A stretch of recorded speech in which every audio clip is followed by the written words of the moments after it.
Gran gol de Luis Suárez. Luis, ¿qué tal? Muy buenas. ¿Qué tal? Buenas noches. Bueno, enhorabuena por el golazo. Muchas gracias. ¿Cómo lo has visto? Porque parece que lo has tenido muy claro. Has llegado y la chilena.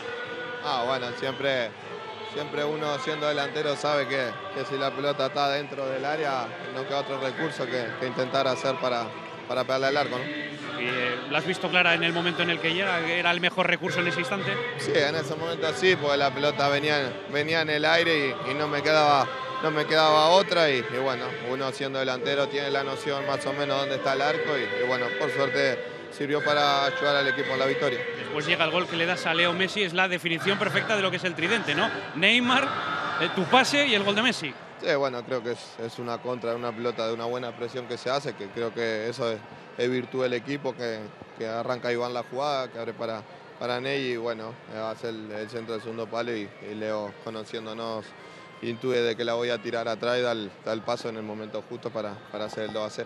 Ya sé que el parón es para los aficionados o para nosotros los periodistas, porque por los jugadores internacionales seguís jugando, pero parece que esta parte de la temporada os ha venido bien. Ese parón, que vuelva a la Liga ahora, habéis vuelto con mucha fuerza.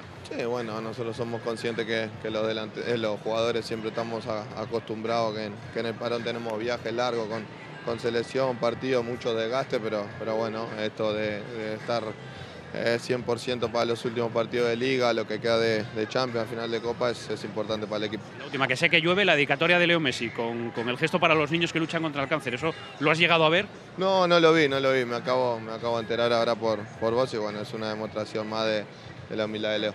Gracias, Luis. Vale, de nada. Ahora